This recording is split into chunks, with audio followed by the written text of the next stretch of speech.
Everybody, thanks for watching. Just a quick reminder that the first 3 books of the Bible series is now available: Genesis, Exodus, and Leviticus. Anybody who has ordered DVDs or flash drives before today, everything has shipped, so you should be receiving them soon. Sorry for any delays, but it's backed up. A lot of people have been ordering lately. But yeah, I want to get into this whole thing and really get people to really understand, again, why I've been doing a lot more videos on economics and trying to get people to understand why, we bickering back and forth about our position and where we are at. We fail to see what the actual problem is, and the solution is right there. We talk about it all the time, and it is economics. And a lot of people, we get into Black history and we want to understand about ancient Kemet, spirituality, and everything like that, but that is not really going to change our position as far as where we are at economically or as a people. It's not going to be what move us forward. We got to understand where we are at and how things really work. And that's not going to change just because we understand about spirituality and everything else. We're not going to simply change our position based upon, us reading a bunch of books and everything like that. We have to really understand how this works. And they understand that, they know we are spiritual people. So whenever we attach on to something that deals with spirituality, we seem, or we tend to get more immersed in that and look for the spiritual way out. Vis-a-vis the Bible and all these Abrahamic religions, a lot of us take to biblical religion to try to find our release and our way out. It's the same thing with, looking into this whole thing with ancient Kemet and true spirituality. And a lot of people think that's going to be our way out, but these are just not realistic things. And there's a lot more to that people need to understand. If you watch my videos, you understand what I'm saying. But, to just keep it plain and simple, it's not going to work. We got to really understand where we are at, and that there are things in place to keep us from really rising spiritually as a people. They're not, of course, they understand what we can do and what's possible spiritually. So, of course, they will have things in the way to corrupt that. And that's basically what has been taking place. Our spirituality is being corrupted daily, as I talked about. So we got to really understand where we are at in the position we are in, and that we are basically, it's almost the same as an addict. We are addicted to our downfall. We are addicted to what's destroying us, and we fail to acknowledge that. And as long as we keep doing that, we're going to stay exactly where we are. But economically, this is the way forward for us. And we always talking about boycotting and, not shopping at certain places. And these are things that we really must do, but there has to be an alternative. Everybody always say, well, if we stop shopping here and buying food here, where are we going to get our stuff from? If we go give it to the Asians, they're just going to take it back to their community and not going to give it to us. We give it to the Jews, same thing, So, of course, the answer would be we need to have our own stuff first. So this is why I talk about personal economics and group economics, and people really understanding that, becoming a business owner is everything. And we have to start there. We are further behind than people realize, and it's deep when you understand it. Now, because of our buying power and the fact that we can, $1 trillion a year, we can very quickly boost our economy just by shopping with our own. But since we are so spread out and it's not that many of us, it's not enough for us to make a large dent. We need to focus more on, bringing more Black businesses to the Black community. And that's just a fact. So they understand that, economics is the key. They understand that this is what they must disrupt and corrupt, and make sure that we don't have, the real numbers and the amount of people coming out and creating these businesses. So we all understand and we all agree that white supremacy exists. We talk about this all the time, but we don't identify it correctly. Everybody looking at what happened with H&M, what happened with Starbucks, as this stuff being white supremacy. This is racism. We're looking at racism and saying white supremacy, oppression, when we're not really looking at what's going on. So if we agree and understand that white supremacy exists, where is it? What is it exactly? What are they doing? Now, you have people, Black folks, that can grow up in the hood, go out there, do good in business, get a job, and be rich. So what is white supremacy if a Black person can really actually rise up and go make money and be successful? Me, my personal story. poor, now rich. So if I can do it, what is white supremacy, specifically? What is it? So when you really understand what it is and you really look at it, we know that, of course, they're willing to allow a few people and even pay a few to slip through the cracks, get rich, and get out there because they understand what's going to happen. As long as they keep the black community in the state that it's in, guess what? We're not coming back there. So they know as long as they keep destroying the black community and keep black people in fear of the black community and keep it the way that it is, the people who come out of there that is successful, the climb they're going to have to make to get out is going to be so crazy. And when they reach this point of success, they're not going to want to come and bring it back to the community because what they see in that community is what they want to get away from. So why, if I'm a successful black person, why would I come out of this community, get an education, get rich, understand how things work, understand business and the people who I need to be in contact with and deal with in order to sustain and have a successful business? Why would I then bring my business back into the black community where it's going to be scrutinized, where I might not even get the support of the black people, and they might even, break in there and rob me and steal my shit? And that's just being real. And this is the fear that a lot of successful black people have about coming back into the black community. Shit, if I go back there, they might rob me. They might kill me. And you got to understand, as I said before, the key is to keep the black community the way that it is.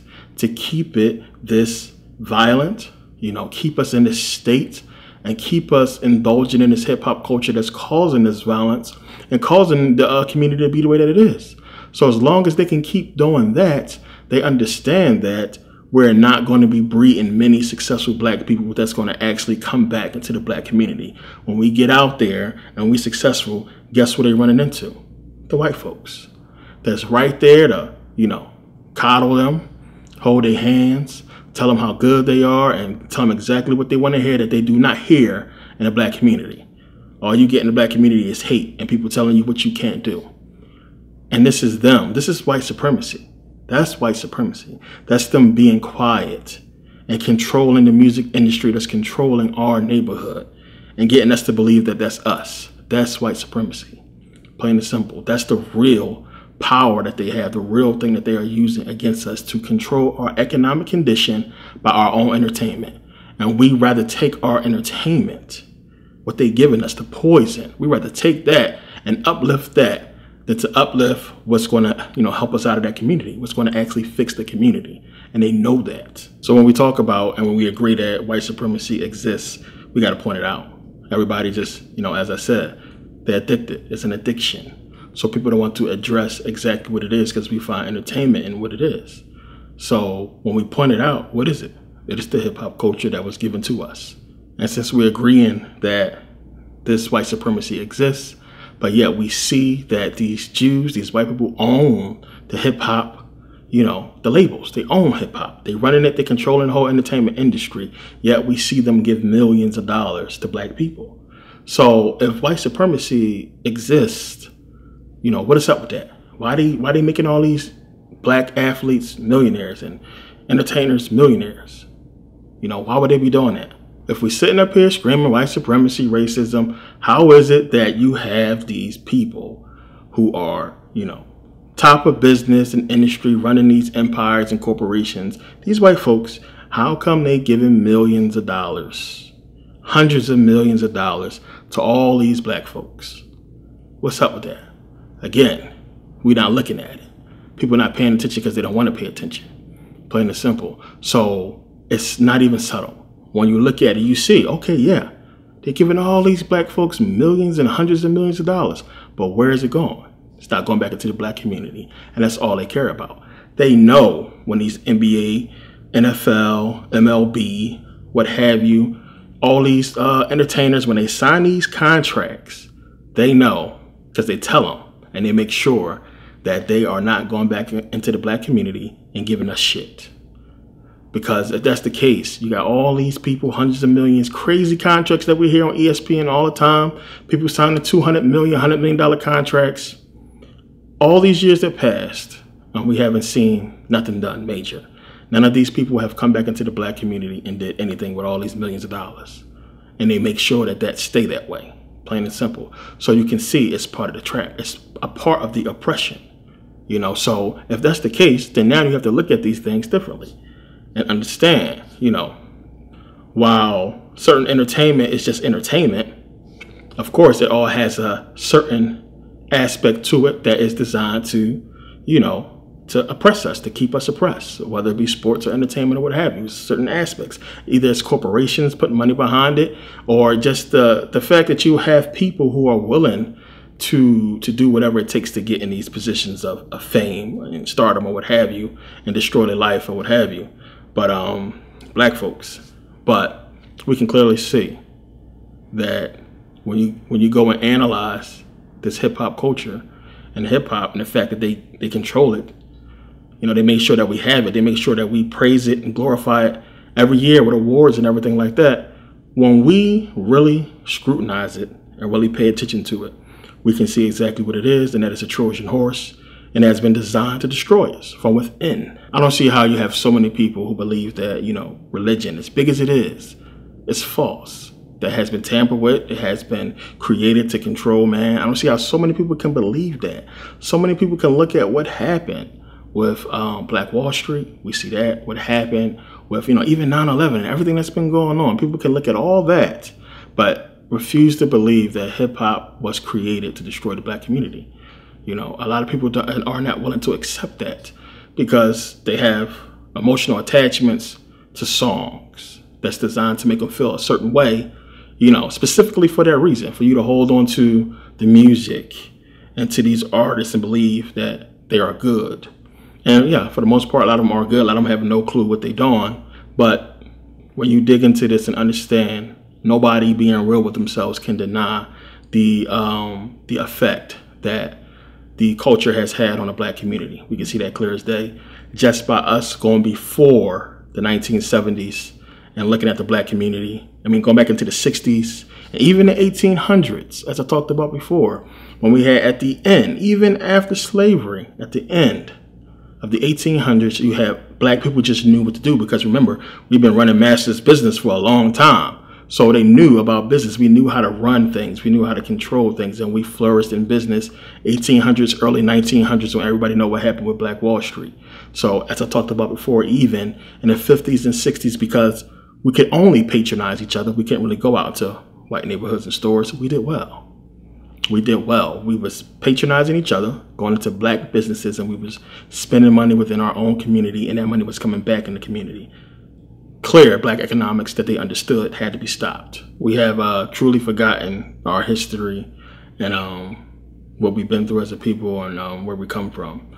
And we are slowly, as I said, changing into who they want us to be, into the way they really are. Plain and simple. That the level of hate that we have for each other and things that we do, and the success, and individual success, you know, that we have, you know, as a people, it's crazy. I never seen so much hate. You know, so many people hate on, you know, another person, you know, for their success or for anything that they've done as much as we do. You never see it. You never see it. You have a lot of people who do so out of jealousy, like within families and stuff like that, but they don't wish harm or that a person just is completely broken poor, you know. But everybody has envy and jealousy or what have you, but we take that shit to a level that, you know, it's unparalleled to the rest of the races. And it's crazy how much hate we have and how much we don't help each other. And nobody can say that that's like reaching, because it's clearly obvious in the fact that we don't support each other. We don't support black business, and you have people who is willing to come out, as I'm going to talk about later in this video, to jump out and just speak against and praise the fact that they don't support black businesses. It's just something that's crazy. So, you know, you have a lot of people who are not on board with, you know, supporting black business, or, you know, just trying to become a business owner, because a lot of people feel like personally they're not going to be able to do it. A lot of people look at their situation when we talk about personal economics, we talk about group economics, and we talk about really, you know, making this thing work. A lot of people look at their life and their situation and they can't really see themselves quitting their job or opening up a business or getting that loan or what have you. So they sort of dismiss that whole thing. And it's a selfish thing that people do, because there's a lot of people out there that can use your help in small ways. And they have the means and the ability to go further and to open businesses, but they just need a little bit of help from a lot of you who are basically backing away from the whole thing. You know, by you supporting the black businesses that are open and helping those guys out and really contributing to this whole thing. You know, just that is enough to boost us in a position to where we can start to move forward. So today, opinions are entertained and solutions are criticized. And a lot more people are willing to give you their opinion than a solution, because once you give a solution, it's, holes are poked in it. People, it's left up to scrutiny, and people give you their opinion, when you give your solution, and nothing really gets done, because a lot of people base their opinions and their solutions off emotional reactions. So when we see a lot of things that happen, a lot of people get emotional by it, and they don't really think things through when they give you their opinion. It happens all the time. So when people was talking about, boycotting this and not watching NFL and everything like that, you got to really step back and think about everything that you're saying when you give an opinion or a solution like that, because it's not, it's not going to fix anything when you really understand what's going on. So a lot of people wanted us to give up football, but they don't want to give up the TV shows and everything that cast us in a bad light and show us to be, exactly the stereotypical black female or black male. And, a lot of people don't want to give those shows up. When they come on, it's not a problem. People watch those and they glorify the people in it, not really understanding what that's all about. So, those opinions and those solutions, when you really, look at them, it's not going to fix anything, plain and simple. So you have so many people speaking out about exactly what we need to do, and nobody's really paying attention or listening to, the real solution. So you have Michael Jackson telling you straight up, we need our own. You have Prince telling everybody, hey, we need our own. Even Jay-Z lately, we need our own. Everybody, Denzel Washington, a lot of people have been coming forward about black people needing their own. And we still fail to see that we don't have our own. So basically what we fell victim to as far as with religion, we've fallen victim to now with this hip hop culture that we don't control. We didn't control this religious Abrahamic religion that came out and basically dominated us and had us following it. And still, for the most part today, black people are following it. That's not ours. Same thing with the hip hop culture. We believe it's ours, but it's not. It is controlled by the people who are basically oppressing us, and they're using it against us. And there's a lot of people who understand that and see it, that, if we controlled it, if it was ours, we can put out music that would uplift us and put us in the right position and situation, versus then music that's basically beating us down. But again, these are things that we enjoy, and a lot of people find entertainment in this stuff, so they don't want to give it up. Like I said, it's like an addiction, and it's a lot of excuses out there. A lot of people say, well, this is not something, whenever they show black people fighting or black people in, just a messed up situation, people always say, well, white people do that. Every race has these issues. Every race has these problems. Every race is not in the position that we are in, and that's basically the fact. We can't go by what they are doing. At the end of the day, when they show white people fighting and everything like that, that is not a bad look for their race. It's just not, because they have a community, a white community, that frowns upon that type of behavior, plain and simple. So when you see white people out there fighting, their community frowns on that behavior publicly. That behavior is not looked at as a good thing. Same thing in the Asian community. That stuff is just not, it's not looked at as a really good thing. It's not glorified. We glorify what's destroying us. So when we see black people fighting out there, it's glorified. We videotape it, put it on World Star. It's a big thing.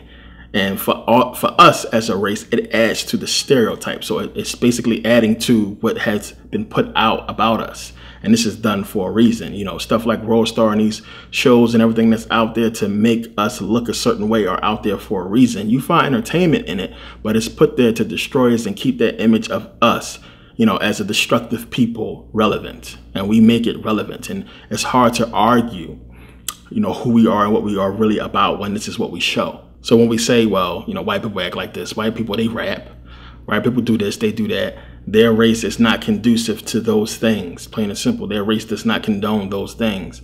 We talk about shooting and killing and glorifying everything that we glorify, and it's out there, that is attached to us. And for us to be in such a low position as a people, this is something that we can't have attached to us when we are, desperately trying to build ourselves back up. But we keep bringing each other back down with this type of behavior and this type of look. And that's the issue. So when you say stuff like this and when you put this kind of stuff out there, it's just something in everybody that has been programmed for them to say, man, whatever, it's just music. It's just entertainment. We have been programmed with that feeling to feel uncomfortable when somebody is going against hip hop or going against entertainment. So a lot of you probably felt it already from me just talking about or showing pictures of those things that you like. You feel some type of way. And we don't realize that we have been programmed to feel some type of way when somebody talks against it.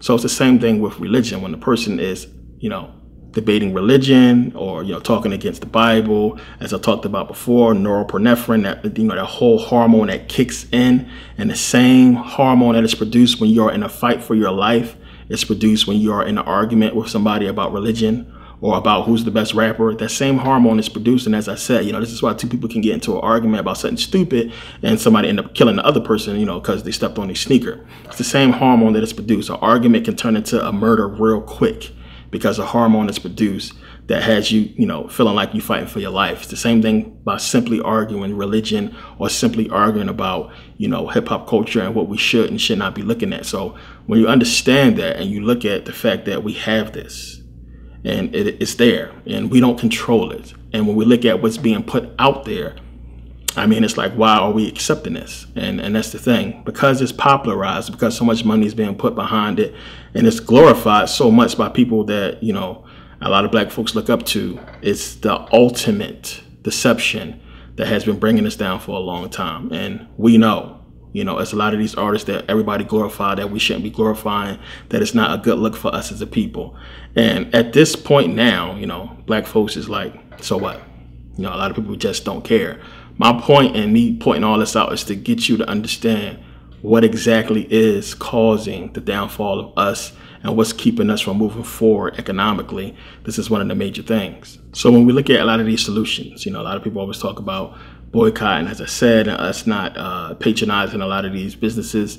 And again, we have to have an alternative in order for us to do that. So if we boycott this or don't shop here or buy food here, where are we going to get it from? So we got to have these things in place before we can do something like this. But another thing people fail to realize and understand is this. When we talk about not shopping at these malls and going to these stores, this is not the major producer of wealth for white folks. So it's not like us not going to Walmart or us not going to Target or us not going to supermarkets is going to somehow crash or cause a major problem in the wealth of white America. They have vastly more resources and sources of income than just retail stores, plain and simple. Now, we're talking about these commercial stores and we're talking about these corporations and everything like that. It's a bunch of them, and they have, investments and money in so many different things. We don't go shopping at Boeing. We don't really make a dent in GE products, even though we know they make dishwashers and, stuff like that. They have other things that they make as well. Weapons, tanks, it's a lot of other markets that they have besides retail stores. So even if we just left the retail stores, they dominate in so many other sources of income and wealth that we don't even touch. We ain't nowhere near scratching the surface of. So in this small sense, we're talking about simply open mom and pop stores or opening retail stores.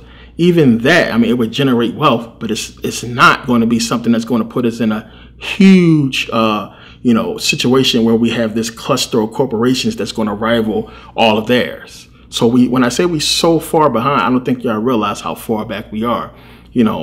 If this was done, still, we open our stores. Okay, yeah, we surpassed them maybe on a retail level. We can probably get, diversity and people shopping at our stores and their stores as well. But when they control the supply lines and control the resources and the incomes and the people who are the wholesalers and the people who we will be buying from, if they could say, hey, we're going to pay you more to not give these people such and such. It's a lot of other avenues we have to think about as far as, corporations and us owning any retail spaces and having the wholesalers and the products. It's so much more to it than that. But again, we have to really get in a better situation economically and control more resources. And that's the main thing.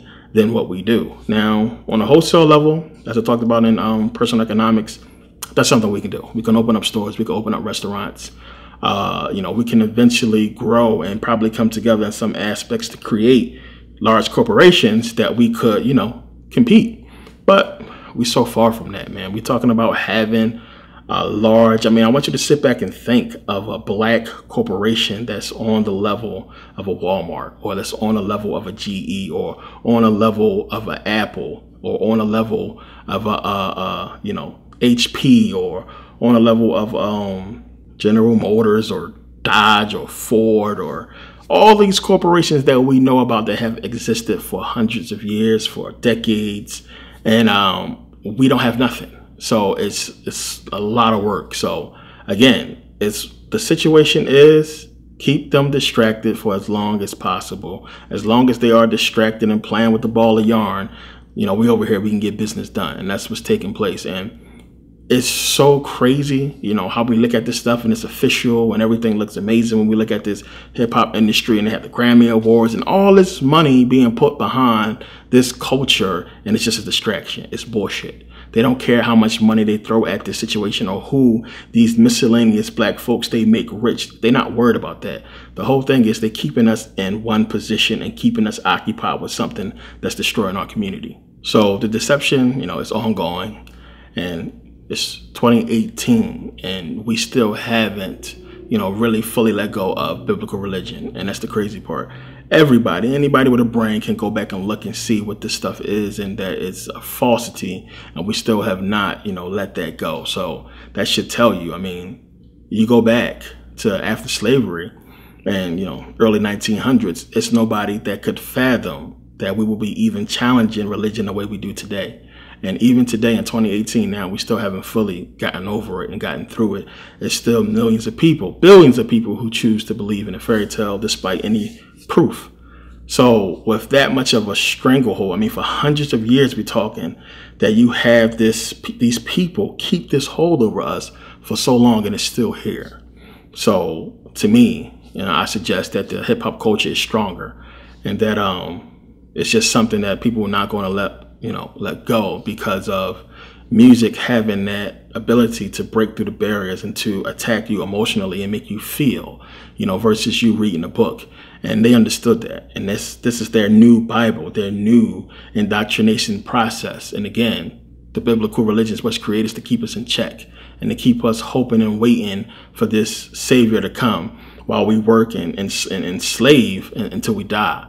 And it's the same thing with this. A lot of black people are chasing this celebrity and chasing this status that they want. I want to look a certain way and want to seem a certain way to people. We chasing this and we want to be and we want to look like, and it's destroying us. And we are not really getting ahead economically or being successful as a people because we steady chasing this, bullshit.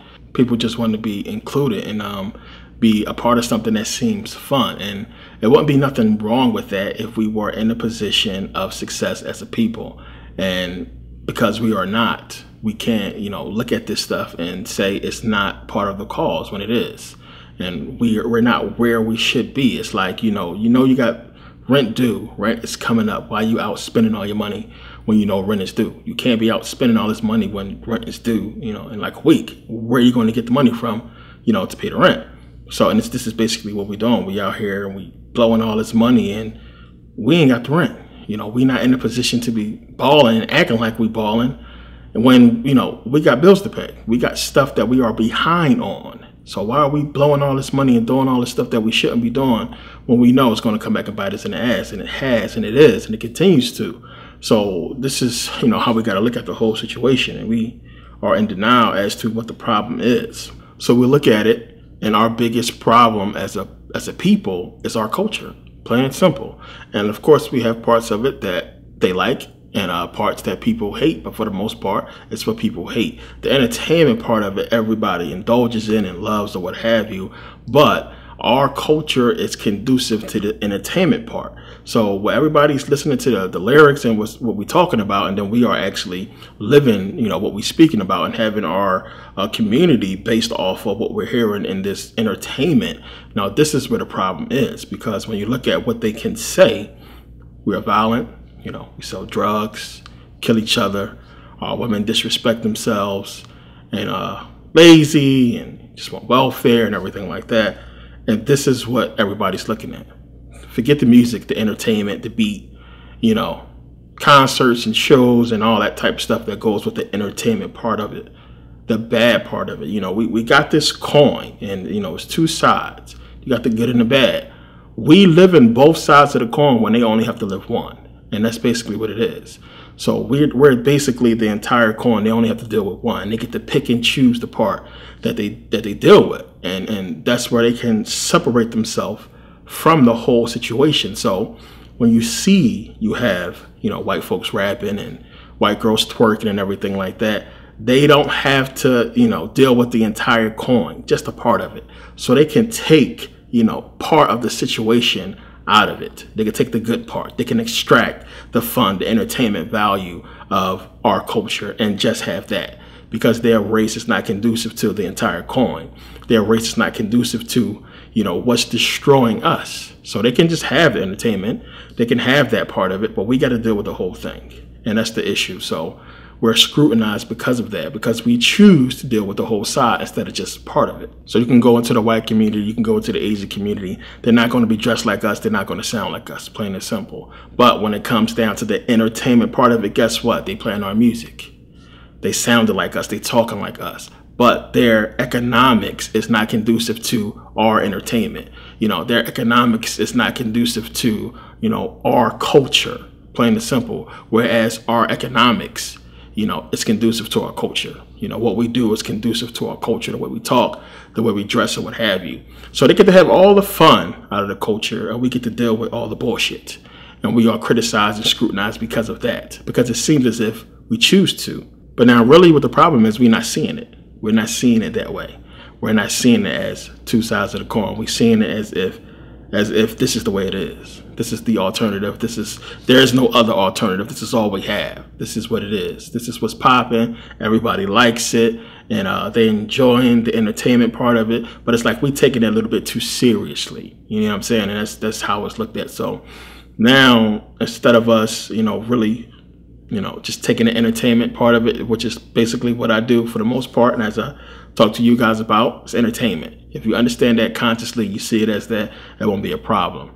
But because we, as a culture, as a people, we are taking the good and the bad from this culture, and we are basing our lives and everything on the good and the bad, you know, it's destroying us. And they understood that it would do that. And this is what we have. And it's weird that everything that the news media talks against us about, you know, it's a whole bunch of different things. You know, everything that's the other side of the coin, the bad parts of the culture.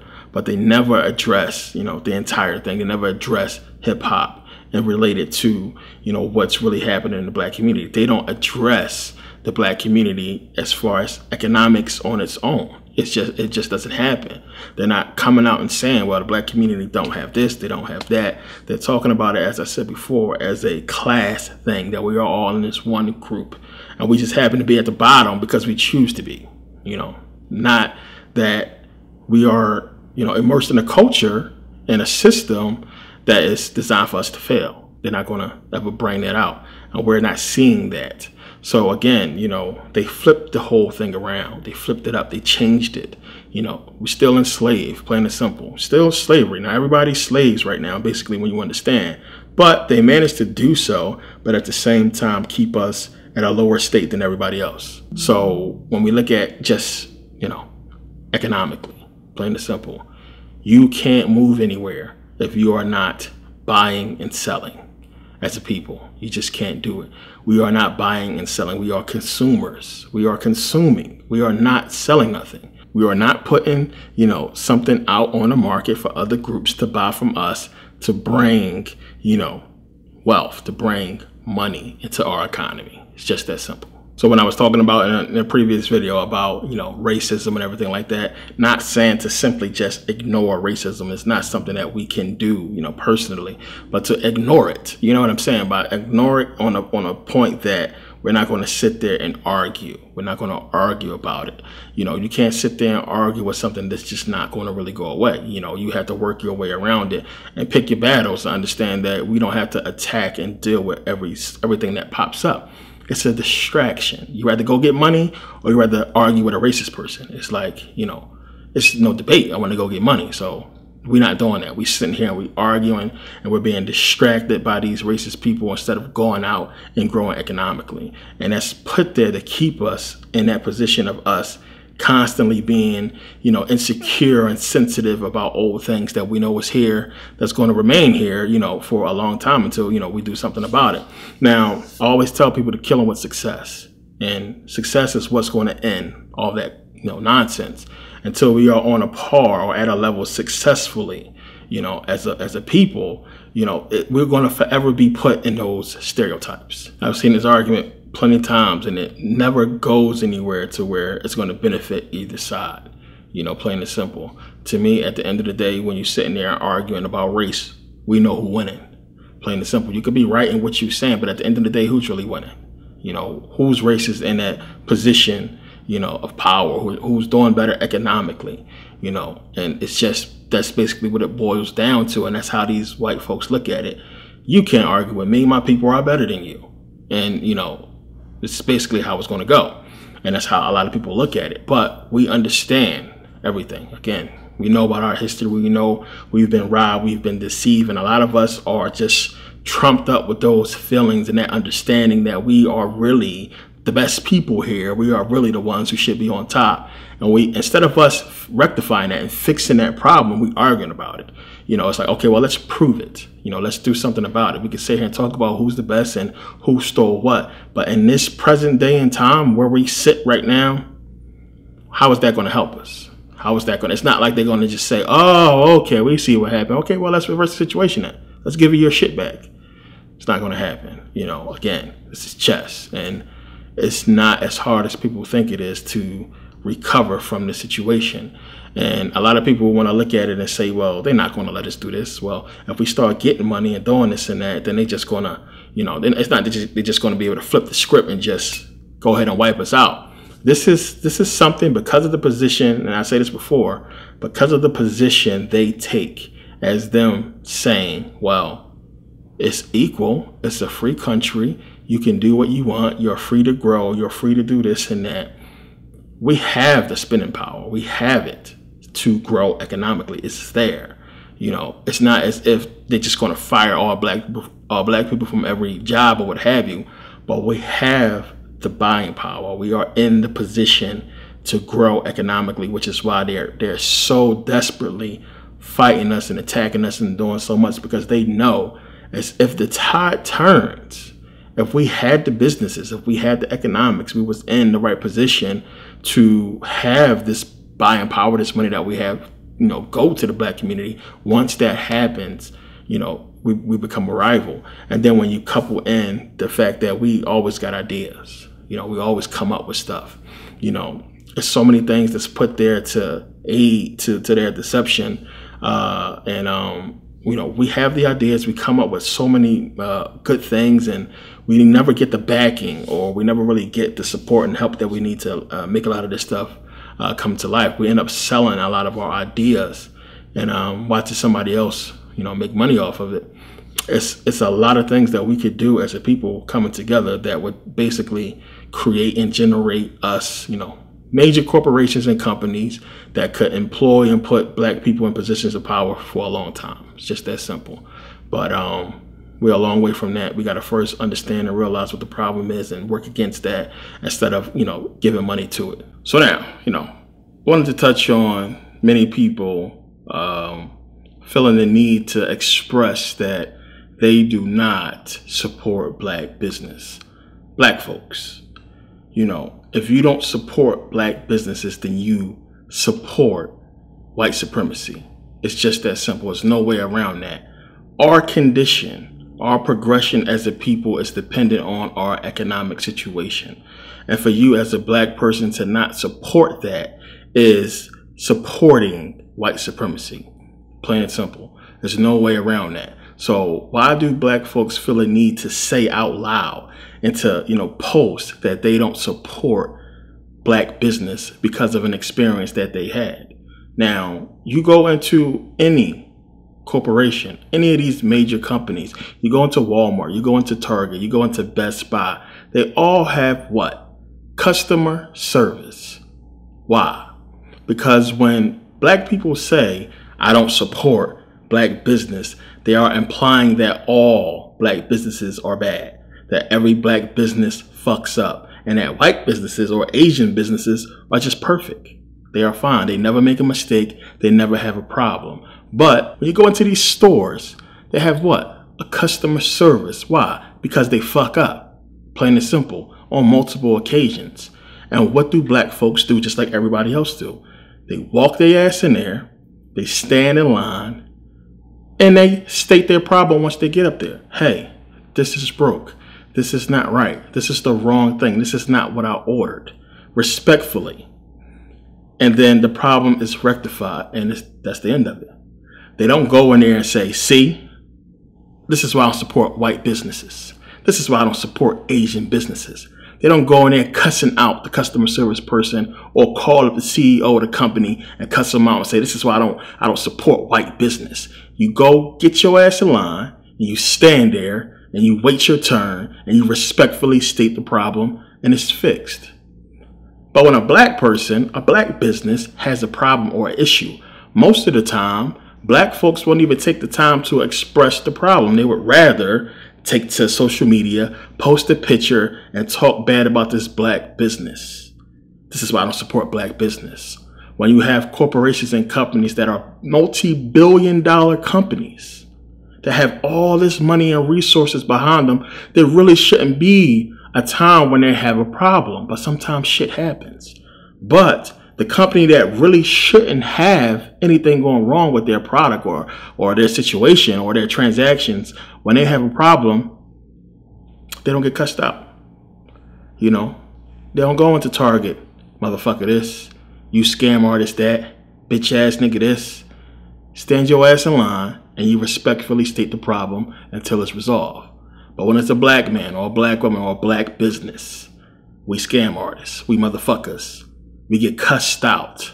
Sometimes things are out of your control as an owner, but we get cussed out and we get to hear, this is why I don't support black business. So you are supporting white supremacy. It's just that simple. And it's messed up that we have to go through this and hear this from our own people at a time where we're going through so much. And of course, you have some businesses out there that, have problems and issues that probably should have been fixed a long time ago. And, nothing is being done. These people, when you go to certain places like that, you know what they are and you know not to go back there. But us in an economic situation, we can't be broadcasting, don't support black business. No, don't support that business. Plain and simple. Don't support that business.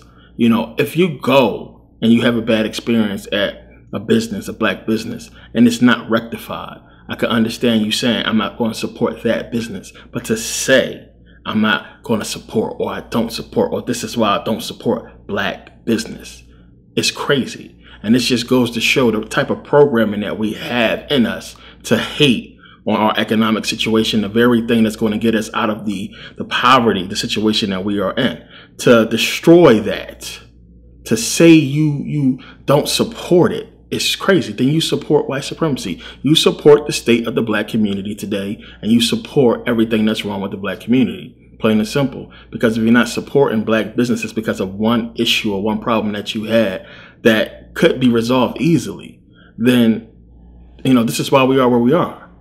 Plain and simple. So a lot of people, as I said, don't give time or don't give people even a notice of the problem. If you're in the business or a black restaurant, it's a problem. Go state the problem. Hey, let me speak to the chef or let me speak to the manager. This is what's wrong. Can this be fixed? And I'm pretty sure 9 times out of 10 they'll fix the problem with no major issues. Shit happens sometimes. Now, when you say black business, that's to say that you've never been into an IHOP, you've never been into a Chinese restaurant, you've never been to a restaurant that wasn't black and it wasn't a problem. I've been into IHOP, I've been into many Olive Garden, many restaurants where I had issues with the food. A lot of people have, we all have. And people don't jump up and say, this is why I don't support Italian businesses. I don't support Asian businesses. You say, hey, waiter, waitress, black, white, what have you. Something wrong with my food. Can you get this straightened out? And it's done. So why is it when it comes to a black business, we attack each other, we tear each other down, you know, because of one issue, because in a moment of anger, you felt like you want to somehow destroy the credibility of your entire race because your shit wasn't right. When black people are in a position as, you know, a retailer or in a position where we are selling, why do other black people feel like we have to kiss their ass to get their business? When they just walk plainly into the white business and it's no issue and they buy and leave. But when it comes to a black business, everything is approached as the black person is a fucking slave. You know, they want us to kiss their ass and do all these kinds of dances and answer so many damn questions, you know, as if, you know, they playing with us, you know, like a sale is not, you know, my life is not contingent on a sale from you. You know, and that's the thing. People treat us like, well, nigga, if you want this money, if you want to survive, you better kiss my ass if you want this sell. And this is why a lot of black people don't like being in a position where they have to sell to predominantly black people, when they have to depend on black people for their success. Because this is the type of shit you got to deal with. And it's a shame. It's messed up that grown people can't act grown. You know, that black people give more respect. They give more leeway to these white businesses and corporations that do not give back to the black community that is a part of white supremacy than they do to a black person that's, you know, in a business position. And in the years I have been doing this, as far as putting out DVDs for sale, I sell electronics as well. And the years I've been doing this, and I've had my online businesses, I have multiple businesses, I've had, you know, little issues. You know, but a lot of people got to realize that as a owner, as a person that's putting out merchandise, we don't make the stuff. You know, a lot of the times we are dependent on the manufacturer to do what's right and to make sure everything's right.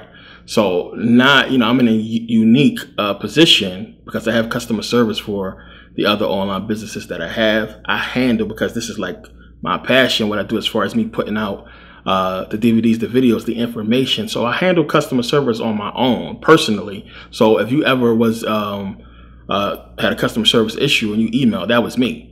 I handle it personally because it's not going to be many problems. So I deal with it personally because this is something that I'm passionate about doing. I want to make sure everything's right, you know, for my people. So, you know, I am also dependent on my manufacturer and the people who handle my shipping to do their job, to do what I paid them to do. So sometimes that doesn't work out. That doesn't go the way you want it to go. In those instances, you know, it is what it is. But for people to attack you and to, you know, just flip out because of issues like that, you know, this is why I don't support black businesses. F you, nigga, this and that, da da da. Like, you know, especially when you're in a position where we're talking about black economics and we're talking about consciousness and talking about unity as black folks, for a person to get that hot-headed and another black person to call them all kinds of crazy names and shit like that over an issue that can be very easily resolved. Stuff happens that's out of your control. It's just how it, you know, how it goes. It's the same thing when you go to customer service in Walmart and you order something and its parts missing. You know, Walmart depends on the manufacturer, the people that's handling shipping, to make sure everything's right. They have a customer service because, you know, you can't control everything. But black people go in there respectfully, plain and simple, for the most part. And, you know, but for us, you know, the small business owner, the person that's, you know, don't have billions and millions of dollars behind them back in their company or what have you, you should be more understanding of there being issues, and not that, you know, we somehow want to give you the wrong shit or, you know, give you faulty anything. So shit happens in that instance. My point is that we got to treat each other better. We got to do better than this. So when people kicking this is why I don't support black business, that shit has to stop. It's ridiculous. It's crazy. We got to stop saying that, and we should come at everybody neck that says it, because if you don't support black business, then you support white supremacy. And I don't want to deal with somebody that's supporting white supremacy and supporting the state of, black people in America today, in the black economic situation, in its turmoil. And the thing is, I have never heard a white person or a Latino or an Asian say this is why they don't support their racist businesses. We the only people that do that stupid shit. We the only people that attack each other the way that we attack each other. None of these other people do that. I never heard a white person say this is why I don't support white business. I never heard a Mexican say this is why I don't support Mexican business, or an Asian say this is why I don't support Asian businesses when something went wrong. We the only people that do that shit, and it's been programmed in us to do it and to hate on each other and destroy each other. This is what we have been doing. This is what we are doing. Don't want to make this too long. I just want to put this out. And thanks to everybody who has supported. Thanks to the people who orders may have taken too long or what have you. And the people I send out emails. I try to send out emails when orders are long. But thanks for the patience. For the most part, everybody has been respectful. It's probably only been like 4 people that it has been an issue. And I really thank the people who when there was an issue, was respectful, and I really appreciate it. Thanks to everybody who do support and who do understand what I do. It's not easy what we are doing in every instance of these black businesses around America. It's not easy when we got to compete with white supremacy, and then to have to compete and deal with our own people, trying to destroy us when it's one little teeny problem. I mean, it's tough. And it's one of the reasons why a lot of black folks don't want to get into businesses, because they're scared of their own people. And that's crazy. So this shit got to stop. We got to really stop this. Like, it's crazy. And again, what I do and what I put out is for people who want this information, and for people who are interested in, furthering their research and understanding what's going on. I don't do this shit for, a profit. I don't do it for to blow up and make crazy money off of this. I'm not making as much people think I am, as I talked about before. They censored shit. It's not, what you think it is, plain and simple. So this is what I love to do. I love doing this. This is like, I'm not going to say a hobby. It's just me trying to help out. And I hope people really see that and understand that, it's me taking my situations and my research and putting it out there to try to get you to be in a better position than I am right now. And I'm good. I want you guys to be better than where I'm at, to do better. Plain and simple. This is why I put this stuff out, for you to grow and surpass me and everybody else and what you are trying to do and where you want to be at. That's the best thing. That's what I want. And, this is why I do what I do. But I thank you guys for the support. See you guys next video.